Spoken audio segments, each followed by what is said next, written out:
All right, at this point, let's bring in our political panel for the day. And joining us from Melbourne, Labor's Assistant Health Minister Jed Carney is back. Welcome back, Jed. And Liberal MP Jenny Ware, the member for Hughes in Sydney South.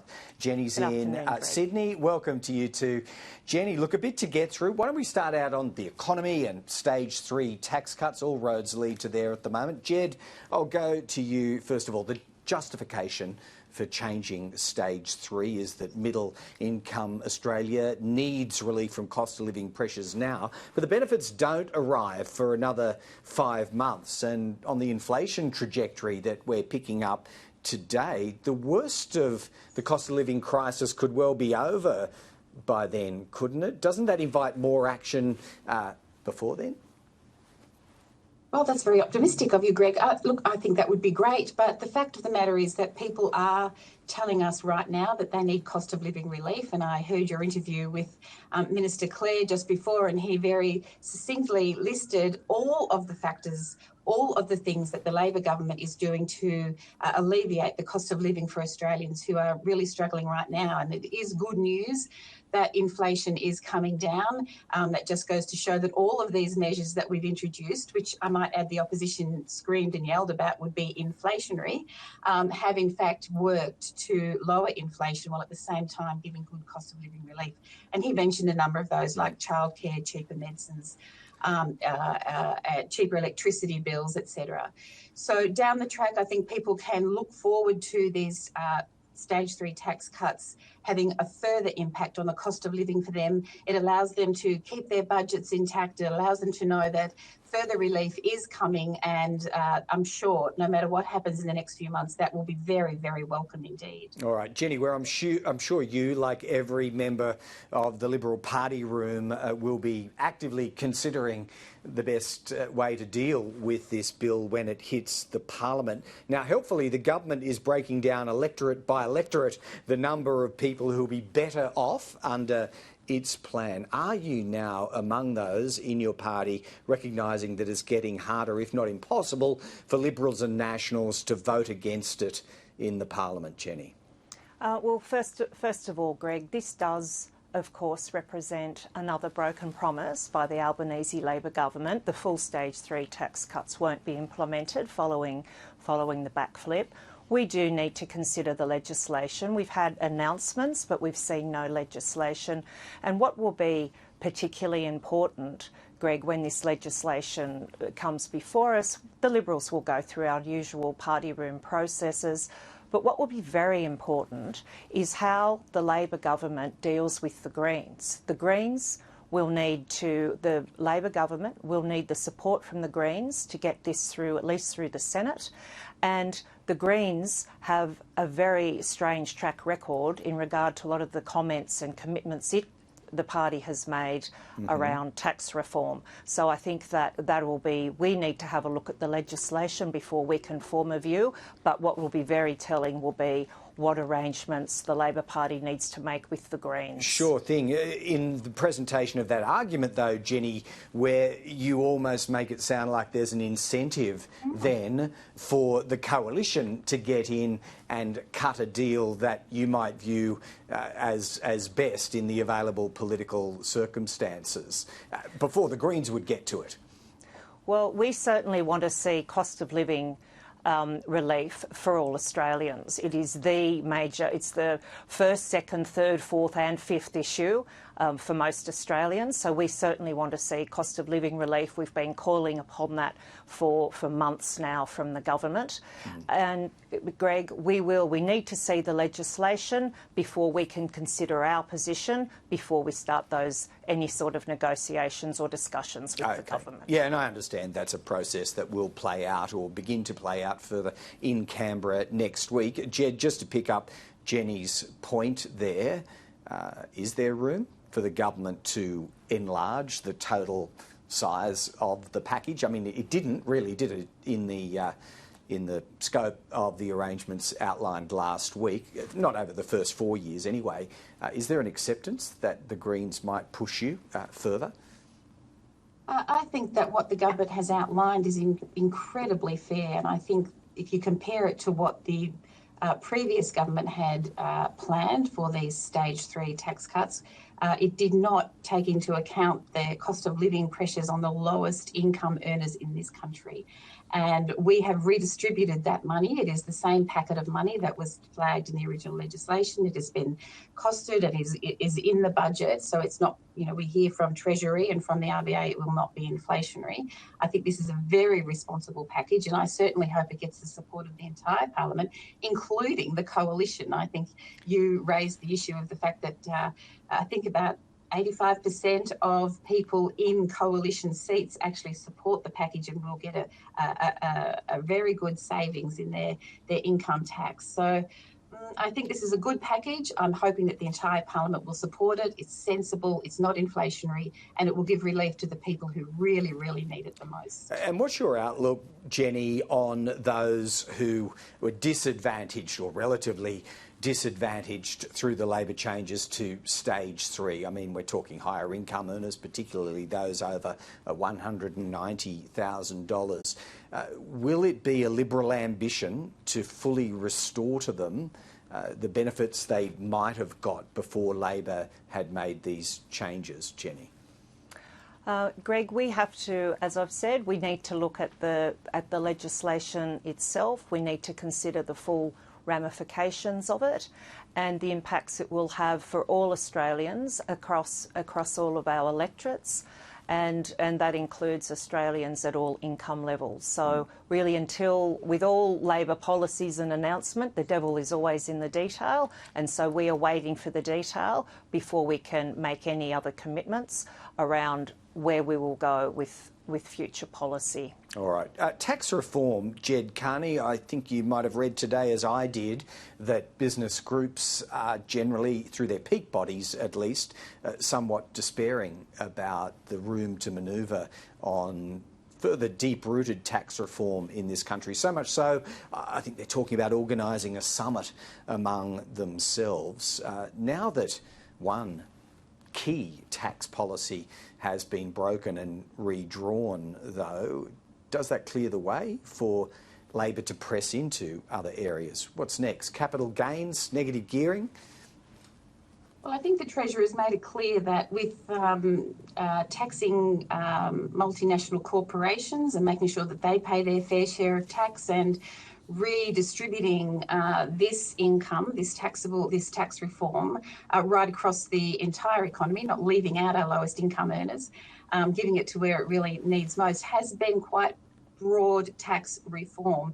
And given the good response we're getting from the community, I think people are really welcoming it. I have children in their 30s, all of whom have mortgages, and when I sort of flagged them as a bellwether for me, what do you think about it? They said, well, Mum, this is going to help us. And I think that is the good thing about this reform. I think the Treasurer has made it clear that there's no further reform on the agenda, but this was a big step forward for the Labor government to do this. It was a responsible thing to do. It was the right thing to do. And I think the Prime Minister has shown that he can be trusted to make right decisions around these issues, big issues for our economy and for everyday Australians. And I think it's been warmly welcomed as it is. All right, Jenny, last one on tax, because we'll move to some health and social issues in a moment. But do you share the view of big business lobby groups in particular that this appears to be the end of the road for wholesale tax reform? Well, I think that we've heard this week that there have been those from the Labor caucus, Labor backbenchers, speaking under the cloak of anonymity to say that they are concerned, they want to see changes to negative gearing, for example. We haven't had it firmly ruled out that there won't be those changes. I'd like to see the government make a firm commitment that there will be no changes, for example, for taxes on the family home or a wealth tax and other taxes that have been making headlines and have been discussed recently. So I think that there is the government does need to go further than it has so far in explaining to Australians what future tax reform it does have, it is considering. All right, let's continue with that when you all return to Canberra next week. Medicare turns 40 tomorrow, and Jed Carney, as Assistant Health Minister, you'll be involved in various forms of celebrations. I'll ask you about the celebratory nature of that in just a moment, but on a substantive question, bulk billing incentives for doctors, the budget threw a lot of money at it, more than $3 billion, as I recall, over 4 to 5 years. What benchmark increases in bulk billing rates do we expect, or would you set to go with that investment? Well, I understand there's going to be some data released in the next few days, Greg, that will give us a good idea of what is happening out there. I know there's been lots of commentary around bulk billing rates and targets and various measures being used right across various commentary platforms. I think the Minister made it clear that the previous government, the coalition, has been using sort of COVID data, which would be very skewed, of course, given the pandemic. Anecdotally, though, I am hearing and we are hearing that bulk billing rates have improved, albeit patchily, across the country. Some areas it has improved a lot more than others. So I think it's important not to really leap to conclusions, but to wait and see what the data will tell us. But I have to say that, Australians love Medicare. They are very proud of it. It has endured these 40 years. And it is something I think that the Labor government, as opposed to the coalition when they were in government, is something that we are 100% committed to improving. We've tripled bulk billing rates. We have increased indexation to the point where some GPs have had between a 34% and a 50% increase in income, depending on whether you are regional or in the city. We've introduced an hour-long items under Medicare, which is, can I just say, a huge bonus, particularly for women who often present with sort of vague-like symptoms like pelvic pain that really need investigation. We really are working hard. We are committed to Medicare, and we want to see it accessible and affordable right across the country. Okay, I will ask you a follow-up in a moment. But Jenny, on bulk billing, since that's where I took Jed, do you have, anecdotally even, any indication that this enlarged incentive is working in your part of the world? Look, first of all, happy birthday, I suppose, to Medicare. It is a very important part of the Australian health policy, is the retention of Medicare. I am seeing in my electorate that bulk billing rates are declining at an alarming rate, and my seat is in the city. I also did some of the recent figures that we've seen is that overall bulk billing across the country is at about a 10-year low at around 77%. And so it's certainly my experience, I'm hearing from doctors in my electorate as well as from patients, that bulk billing rates are declining at a very, very fast rate. And therefore, Jenny, where that this fledgling, I think it's only been operating for 3 months now, enlarged incentive is what? Not working? That's not the evidence that I've seen in my electorate. And I would also say that when Jed is talking about expanding Medicare, Medicare particularly has been the psychological sessions that were Medicare funded. The coalition government had brought it in, so there were 20 sessions per calendar year. That's now been slashed to 10, and despite the coalition constantly asking for that to be reinstated, the government has refused to reinstate those. And I think particularly at a time where we now recognise that there are significant mental health challenges for many throughout our whole country, and I think that is something that the government should be looking at doing and should change its position on that as a matter of urgency and priority. All right. Look, just to round it all out on a slightly lighter note, what's not to love about a celebration? But Jed Carney, why do we need to have a travelling roadshow, an information campaign, printed logos on cards and other paraphernalia for a system which is still going to be there the day after tomorrow? How much are we spending on the party element of this birthday? You've asked me a question I really don't know the answer to on how much, but a celebration is a celebration. People love Medicare, and I think, why not? why not get her out and celebrate it? And I think you'll find that people will enjoy it, and they'll come out and say, yes, we love Medicare. It's something worth celebrating. You know, Bob Hawke and all those great people who instigated it 40 years ago have, you know, said they never believed it would still be here 40 years later. It was constantly attacked by Liberal governments and coalition governments in the past, and it's stayed the course now. So worth celebrating. Let's not re-prosecute that. Last word to you, Jenny Ware. You on board for a party, even if it does involve a little bit of taxpayer expense? Well, I think that this is a matter of style over substance, and as I said, Greg, I think that Australians would much prefer that the Medicare system, that bulk billing rates were increased, and also that things like restoring those extra 10 psychological sessions per year for people suffering from mental health difficulties were restored.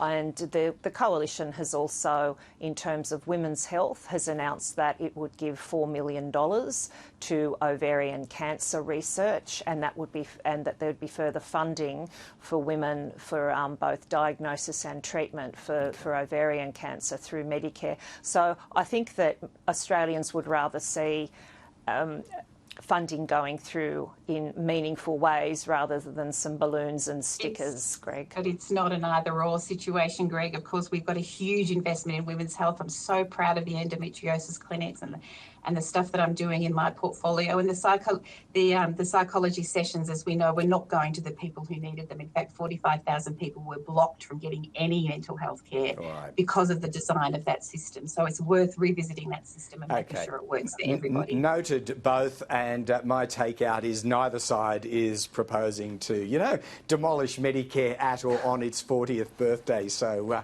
maybe that much we can all celebrate. Jenny Ware, Jed Carney, we'll get you both back again before too long. Thanks for joining us today. Thank you, Greg. See you, Jenny. Bye-bye, Jed. Authorised Jenny Ware, Liberal Party, Sutherland.